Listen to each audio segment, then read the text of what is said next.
जेव्हा कोण म्हणतोय ना मला त्याच्याबद्दल तर बोलायचं नाही आरोपीबद्दल. हे सगळं घडून जे आणतोय ना तो धन्याचे तोच घडून आणतोय.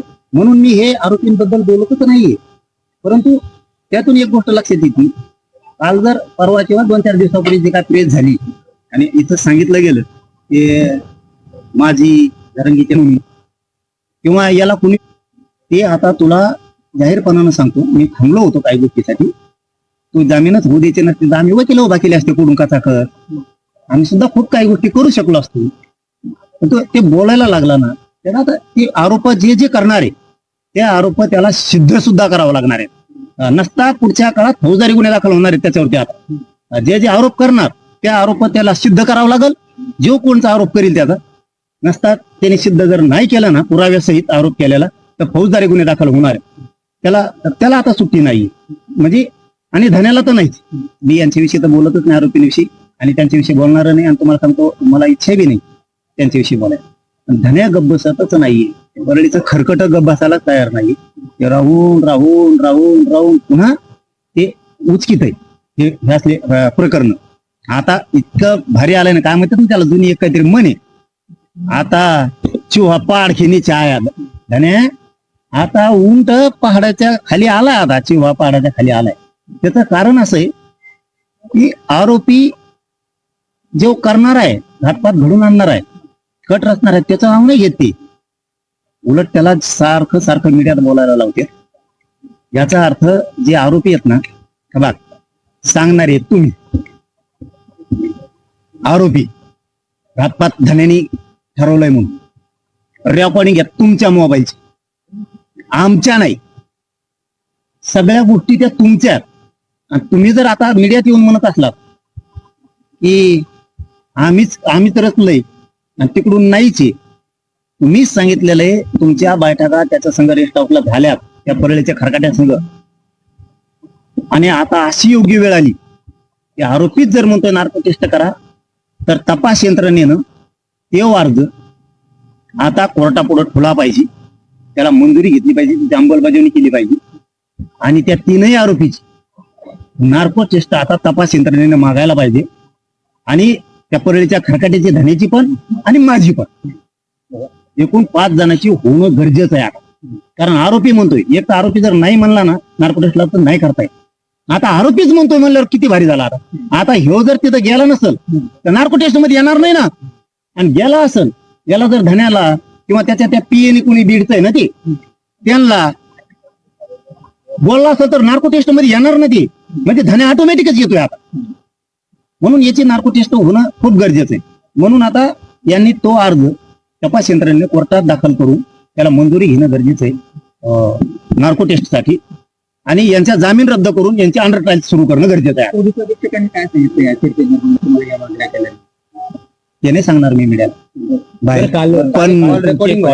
पण 100% हे सगळे काल कॉल रेकॉर्डिंग व्हायरल झाली, अशा प्रकारचा संवाद आहे, त्याच्याकडे कसं बघता पाटील? मी मोजीत असलेला गोळ्यां काळे तू इथं तू ये क्षेत्रीय मराठा काय असं तुला पहिल्यांदिस. कोणाची रेकॉर्डिंग? बोट सुद्धा घरी नाही जाणार, अंग तर नाही जाणार पण बोट सुद्धा घरी नाही जाणार त्याला. तू ये तर. मनोज जरांगे यांच्या आंदोलनाबाबत सगळ्या गोष्टी मला माहिती आहे. सगळं बाहेर काढलं ते आरोपी अमोल कुमार यांनी इशारा दिला.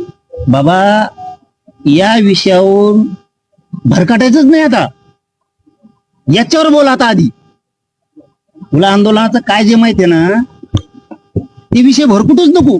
याच्यावर भरकटायसाठी तुला लागलेला डाग पुसणारच नाही. त्याचं कारण सांग.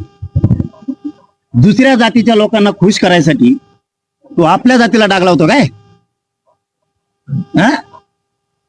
पुढे ते 4 टकूचे टोळीतले ते तुला कमेंट करणार तू बोलल्यावर, आणि मग तुला वाटणार का तो आहे माग जनता आली, ते तुला पॉझिटिव्ह अशा कमेंट करणार ते टोळीतले.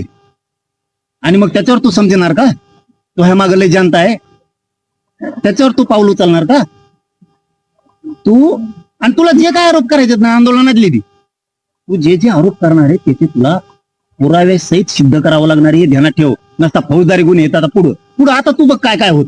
तू फक्त नीट रोवणूक इथून पुढं त्यांनी एकच काम करायला पाहिजे होता.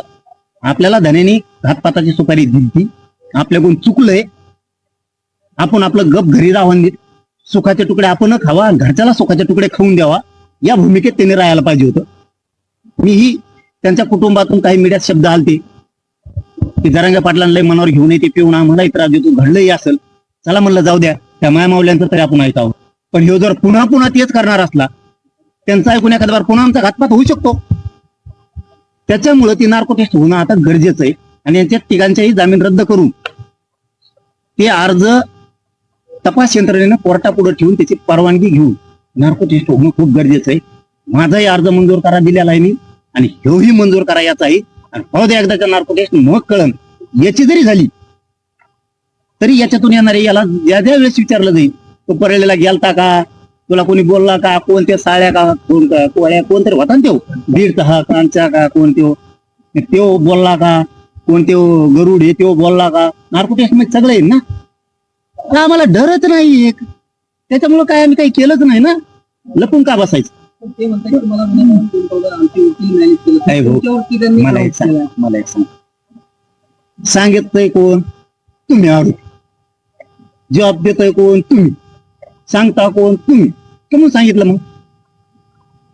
तुम्ही काय गुंतवलं ना, तुम्हाला सांगणारे तुम्हीच, गुंतणारे तुम्हीच, हातपातच सुपारी घेणारे तुम्हीच. मग दोषी नाहीत का तुम्ही?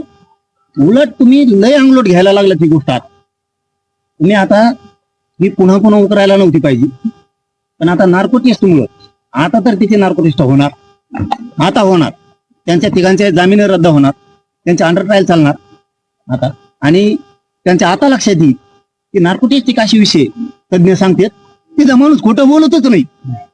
आणि मग तिथं आता विचारणार आहे तो काय काय केलंय, कुठे कुठे गेलाय, मग कळण तुला कसं असतं. तर तू त्यांचं ऐकून आयुष्य खराब प्रॉपर्टी प्रकरणावर त्यांनी आरोप केले की जर तुम्ही आरोपीला मारलं नाही तर मी फाशी गेला असं तुम्ही त्यांना म्हणले. मी काय म्हणतो, काय नेमकी झालं काय? मी काय म्हणतो तुम्हाला, मी काय म्हणतो की ह्या प्रकरणाहून लक्ष हटवण्यासाठी विनाकारण आंदोलनात काय आहे, पोखर्डीत काय आहे, हे करू नको. आणि तुला करायचंच ना, मी स्पष्ट मीडिया सांगालो ना का, तुमच्या प्रश्नाचं उत्तर काय असं वेलफेअर द्यायला लोक का, तुला हायच ना, तो म्हणणंच आहे ना, गुन्हा दाखल करणं आमच्यावर. कमिशनर बोलवतील ना आम्हाला, आणि तुझे पुरावे सिद्ध होय तिथं, नसता पुन्हा तू ह्या काळात लटकणार आहे. आता तर क्लिअर उत्तर दिलं ना. तुला काय आंदोलनातली माहिती आहे, तुला काय कोपरीतली माहिती आहे, तू त्याच्याबद्दल आमच्यावर गुन्हा दाखल कर. बोंबलो काय होणार आहे तुमच्यापेक्षा सांगा. चला, तुमच्यापेक्षा नाही मिळणार आहे का? तू गुन्हा दाखल कर, कमिशनर आम्हाला बोलवतील, पण पुराव्यानिशी सिद्ध हो, नसता इथून पुढे तोवर पलटणार आहे सगळं. आता आरोप करताना विचार करून कर, विनाकारण भिकाला लागू नको. आणि कोणत्या तरी जातीला खुश करायसाठी स्वतःच्या जातीला डाग लावू नको, ध्यानात राहू दे. या सगळ्या प्रकरणानंतर तुम्ही सुरक्षेची